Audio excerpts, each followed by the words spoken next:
Hello dear viewers and all of my subscriber, স্বাগতম জানাচ্ছি engineering science and টেকনোলজির পক্ষ থেকে। আমি ইশতিয়াক খান ঝুমন রয়েছে আপনাদের সাথে। আজকে আমি আরও একটি নতুন ক্লাস নিয়ে আপনাদের সামনে হাজির হলাম। আমাদের আজকের ক্লাসের মূল টপিকসটি হচ্ছে ডায়োড, এবং ডায়োডের বিভিন্ন দিক নিয়ে আমরা আজকে আলোচনা করব। তবে তার পূর্বে আমি একটু বলে নিচ্ছি যে আমার আজকের টিউটোরিয়ালটি বেশ মোটামুটি হয়তো বা একটু লং হয়ে যাবে, কারণ আজকের টিউটোরিয়ালটা আমার কমপ্লিট একটা গাইডলাইন আমি আপনাদেরকে দেওয়ার চেষ্টা করব ডায়োডের উপরে।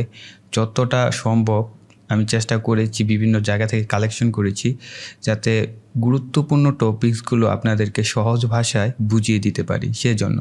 তো আশা করছি আপনারা সম্পূর্ণ ভিডিওটি ধৈর্য সহকারে দেখবেন এবং বোঝার চেষ্টা করবেন যে ডায়োড কী এবং ডায়োডের প্রকারভেদ সব এ টু জেড।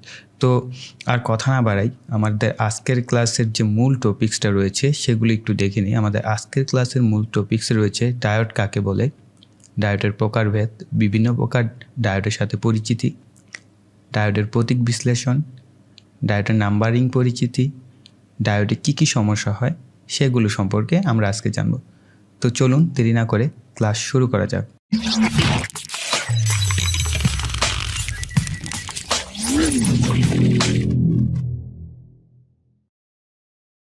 প্রথমেই ডায়োড নিয়ে আমি কিছু কথা বলে নিচ্ছি। ইলেকট্রনিক্স টেকনোলজিতে ডায়োড একটি পরিচিত নাম যা বহুলভাবে ব্যবহৃত হয়ে থাকে। বেশিরভাগ ইলেকট্রনিক্স বর্তনীতে ডায়োডের ব্যবহার রয়েছে। আধুনিক প্রযুক্তিতে ডায়োড খুব ভালো স্থান দখল করে রয়েছে, বিশেষ করে ডিজিটাল বা অ্যানালগ সার্কিটগুলোতে। ডায়োডকে একমুখী বিদ্যুৎ পরিবাহী বলা হয়। এটি নির্দিষ্ট দিকে বিদ্যুৎ সঞ্চালন করে থাকে। একদিক থেকে চিন্তা করলে এটা একটি শর্ট সার্কিটের ন্যায় আচরণ করে, আবার অন্য দিক থেকে চিন্তা করলে বন্ধ একটি সুইচের মতো, কিন্তু বাস্তবে অনেকটা ভিন্ন। এর ভিতর দিয়ে হালকা লিকেজ কারেন্ট প্রবাহিত হয়ে থাকে, যা অনেকটা নেগলেজেবল, অর্থাৎ যা হিসাবের বাইরে ধরা হয়। এবার আসি ডায়োড কাকে বলে। ডায়োড একটি দুই প্রান্ত বিশিষ্ট ইলেকট্রনিক ডিভাইস যা সার্কিটকে একদিকে তড়িৎ প্রবাহ করতে দেয়। ডায়োডে মূলত নির্দিষ্ট দিকে তড়িৎ প্রবাহকে সহায়তা করে এবং বিপরীত দিকে তড়িৎ প্রবাহকে বাধা প্রদান করে থাকে। এই ধরনের একদিকে তড়িৎ প্রবাহ করার প্রবণতাকে রেকটিফিকেশন বলা হয়ে থাকে, যা মূলত এসি কারেন্ট থেকে ডিসি কারেন্টে রূপান্তর করা হয়। সহজ কথায়, ডায়োড বিপরীতমুখী প্রবাহকে একমুখী করে। অন্যান্য সকল কম্পোনেন্টের মতো ডায়োড এর কিছু বৈশিষ্ট্য রয়েছে। ডায়োড মূলত বানানো হয় সেমিকন্ডাক্টর দিয়ে। এদের মধ্যে সিলিকন, জার্মেনিয়াম অন্যতম, এবং এগুলো ক্রিস্টালের ভেতর দিয়ে গ্যালিয়াম আর্সেনিক ও বিভিন্ন ভেজাল মিশিয়ে পি টাইপ এবং এন টাইপ সেমিকন্ডাক্টর তৈরি করা হয়ে থাকে। এবারে আসি ডায়োডের প্রকারভেদ নিয়ে। গঠন ও কার্যপ্রণালীর উপর ভিত্তি করে বিভিন্ন ধরনের ডায়োড ইলেকট্রনিক সার্কিটে ব্যবহার করা হয়ে থাকে। তো তাদের সাথেই চলুন একটু পরিচিত হই। সেগুলো হচ্ছে সাধারণ ডায়োড, অর্থাৎ যেটাকে আমরা জেনারেল ডায়োড বলে থাকি। তারপর রয়েছে zener diode, Schottky diode, tunnel diode, varactor diode, photo diode, solar cell, laser diode. কাজের ধরন অনুযায়ী ডায়োডকে আবার দুই ভাগে ভাগ করা যায়: পাওয়ার ডায়োড, সিগন্যাল ডায়োড। এবারে আমরা বিভিন্ন প্রকার ডায়োডের সাথে পরিচিত হব। প্রথমে আসি জেনার ডায়োড। জেনার ডায়োড একটি বিশেষ ধরনের ডায়োড যা সাধারণ ডায়োডের মতো সম্মুখে কারেন্ট প্রদান করে না, বরং উল্টা দিকে কারেন্ট প্রবাহিত করে থাকে। এই ডায়োডে সাধারণত ভোল্টেজ অপেক্ষা অধিক পরিমাণ ভেজাল মিশ্রিত থাকে। একে সবসময় সার্কিটের সাথে রিভার্স বাইসে সংযুক্ত করা হয় এবং ইহা ব্রেকার ডাউন ভোল্টেজও নষ্ট হয় না, অর্থাৎ এর লংজিভিটি অনেকটাই বেশি।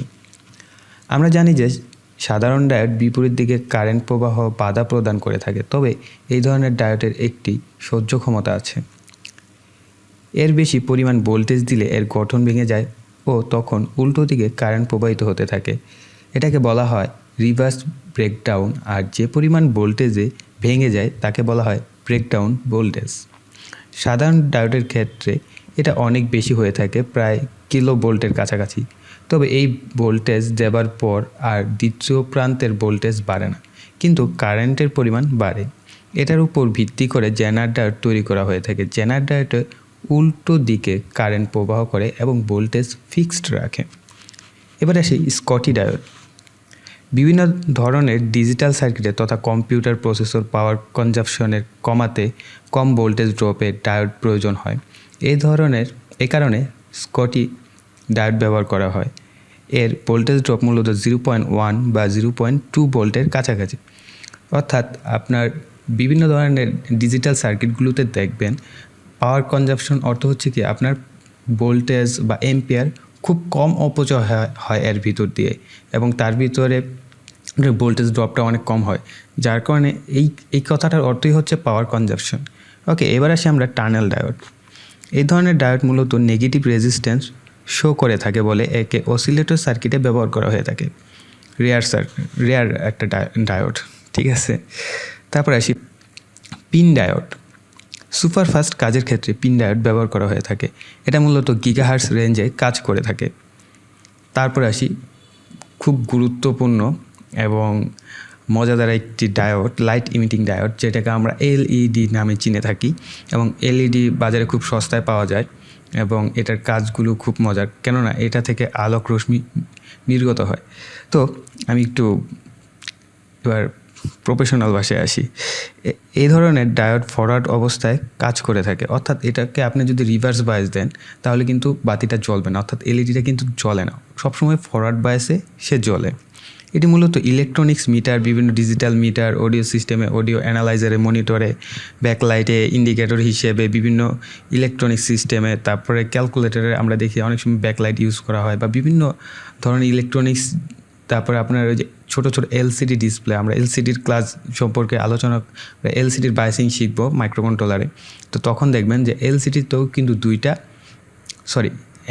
কিন্তু একটা এলইডি থাকে, ঠিক আছে। এলইডির ব্যবহার অহরহ, প্রচুর পরিমাণে এলইডি ব্যবহার করা হয় বিভিন্ন ইলেকট্রনিক সার্কিটে, বিভিন্ন কাজে ব্যবহৃত হয়, ঠিক আছে। এটার আসলে গুণাবলী বলে শেষ করা যাবে না। এবার আসি সেমিকন্ডাক্টর ডায়োড। একটি পি টাইপ এবং একটি এন টাইপ সেমিকন্ডাক্টর পরস্পর মিলিত হয়ে যে ডিভাইস তৈরি করে তাকে সেমিকন্ডাক্টর ডায়োড বলে, এবং এদের সংযোগস্থলকে পিএন জাংশন বলে। অর্থাৎ আমরা সবাই জানি যে একটা পি টাইপ এবং একটা এন টাইপ যদি আমরা একত্রে রেখে একটা জাংশন তৈরি করি, ঠিক আছে, এর মাঝে একটা ডিপ্লেকশন লেয়ার থাকে, এবং এর একটা প্রান্ত অ্যানোড এবং একটা প্রান্ত ক্যাথোড হিসেবে কাজ করে, ঠিক আছে। এবং এই প্রসেসটার মাধ্যমে যে আমরা ডায়োডটা তৈরি করা হয় তাকে আমরা সেমিকন্ডাক্টর ডায়োড বলে থাকি, ঠিক আছে। এই সম্বন্ধে আরও বিস্তারিত আলোচনা আমি সামনে এখনই করছি। এবার আসি ডায়োডের প্রতীক দ্বারা কী বোঝানো হয়। আমরা যে ডায়োডের প্রতীকটা দেখলাম, এই যে আমরা এখন যে প্রতীকটা দেখছি এখন, ঠিক আছে, এটা দ্বারা আসলে কী বোঝায়, ঠিক আছে। অ্যানোড বলতে আমরা দেখবেন ডায়োডের প্রতীকে এক প্রান্তে অ্যানোড এবং অন্য প্রান্তে ক্যাথোড লেখা থাকে। তো অ্যানোড বলতে আমরা পজিটিভ প্রান্তকে বুঝি এবং ক্যাথোড বলতে নেগেটিভ প্রান্তকে বুঝে থাকি, কিন্তু বিজ্ঞানের ভাষায় অ্যানায়ন মানে হচ্ছে নেগেটিভ চার্জ আর ক্যাটায়ন মানে হচ্ছে পজিটিভ চার্জ। অর্থাৎ যেটাকে আমরা অ্যানোড বলি সেটা হচ্ছে নেগেটিভ বলে, আর ক্যাথোড মানে ক্যাটায়ন মানে হচ্ছে পজিটিভ। কিন্তু আমরা কেন এটাকে উল্টো ধরছি সেই দিকটা যদি দেখি তাহলে এর ব্যাখ্যা হচ্ছে, একটি ব্যাটারিকে যদি উদাহরণ হিসেবে দেখি তাহলে আমাদের বুঝতে সুবিধা হবে।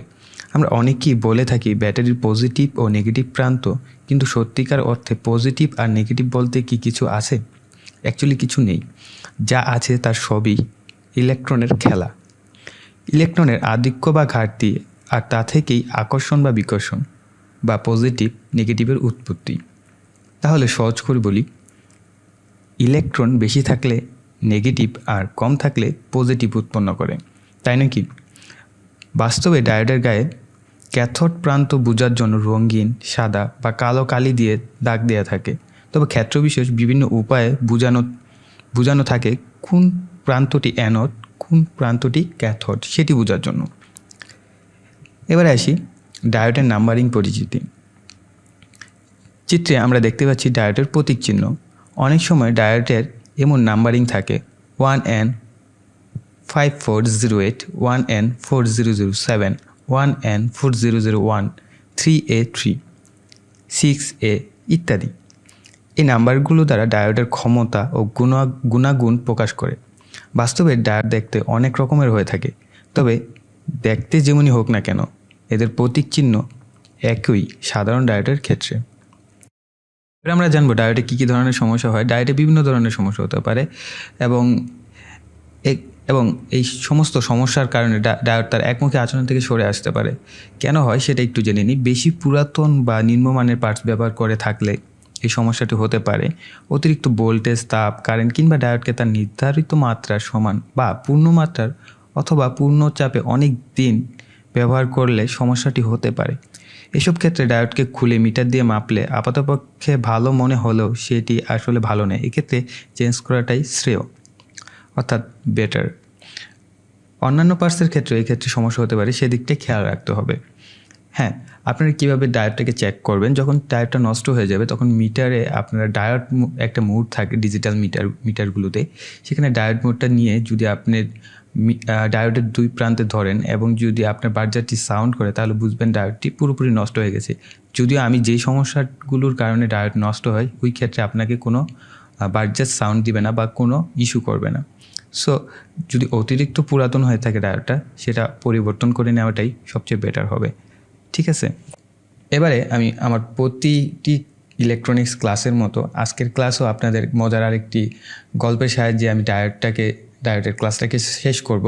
সেটা হচ্ছে, আপনি যখনই দোকানে যাবেন, অর্থাৎ বাজারে যাবেন, বাজারে যাওয়ার পর কোনো দোকানদারকে বলবেন যে ভাই আমাকে একটা ডায়োড দেন। তখন সে আপনাকে একটা কোশ্চেন করবে যে ভাই কত এম্পিয়ারের ডায়োড নেবেন।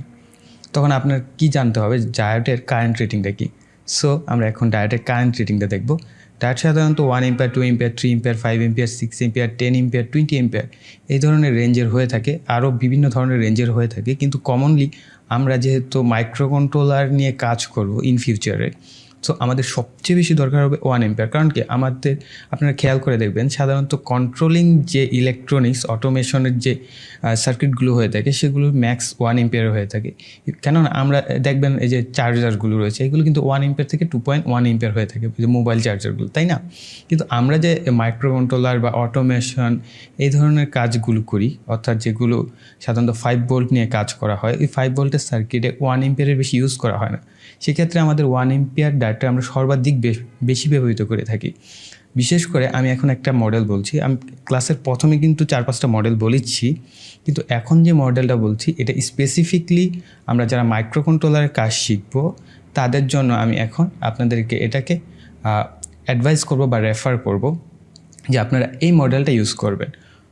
সেটা হচ্ছে 1N4007, যেটা 1000 ভোল্ট পিক ইনভার্স ভোল্টেজ যে কাজ করে এবং এর ম্যাক্স এম্পিয়ার হচ্ছে 1 এম্পিয়ার এবং এটা এসি থেকে ডিসিতে কনভার্ট করার ক্ষমতা রয়েছে। সো আমরা কি এই মডেলটা সবচেয়ে বেশি ইউজ করব, 1N4007। তারপরে এলইডি যেটা রয়েছে, এলইডি কিন্তু বিভিন্ন রেঞ্জের হয়। ইদানিং কিন্তু আমরা অনেক বেশি হাই রেঞ্জের এলইডিও মার্কেটে পাচ্ছি, কিন্তু আমরা যে এলইডিটা ইউজ করব মাইক্রোকন্ট্রোলারের জন্য বা এর রিলেটেড যে ধরনের সার্কিটগুলো রয়েছে সেগুলোর জন্য, তার জন্য আমরা 3 ভোল্টের যে এলইডিটা রয়েছে, অর্থাৎ 3 বা 3.2 ভোল্ট এরকম রেঞ্জের হয়ে থাকে। ঠিক আছে, আমরা ওই এলইডিগুলো ইউজ করব। সো এই ছিল আমাদের আজকের টিউটোরিয়াল। তো আশা করি ক্লাসটি আপনাদের ন্যূনতম ভালো লেগেছে। যদি ভালো লেগে থাকে অবশ্যই একটা লাইক দিবেন এবং কমেন্টে জানাবেন যে আমি পরবর্তী ক্লাসটা কোন টপিকসে করলে বেটার হয়, তাহলে আমার একটু কাজের কন্টেন্টগুলো পেতে সহজ হবে। আমি রেগুলার আপনাদের টিউটোরিয়াল দিব, সেটা নিয়ে কোনো চিন্তার কারণ নেই, কিন্তু তারপরেও যদি আপনারা কমেন্টে একটা নতুন টপিকস জানান তাহলে আমি চেষ্টা করব নতুন টপিকসটা নিয়ে আপনাদেরকে একটা টিউটোরিয়াল তৈরি করে দেওয়ার। ঠিক আছে, এবং ভিডিওটি শেয়ার করবেন যাতে আপনার ফ্রেন্ডরাও এই ধরনের টপিকসগুলো সম্পর্কে জানতে পারে তার জন্য। আর যারা প্রথমবারের মতো আমাদের চ্যানেলটি ভিজিট করছেন অবশ্যই সাবস্ক্রাইব করবেন এবং বেল বাটনে বেল করে রাখবেন আমার নতুন কোনো ভিডিও পাবলিশ হওয়ার সাথে সাথে পাওয়ার জন্য। সো এই বলে এখানে বিদায় নিচ্ছি। ধন্যবাদ সবাইকে।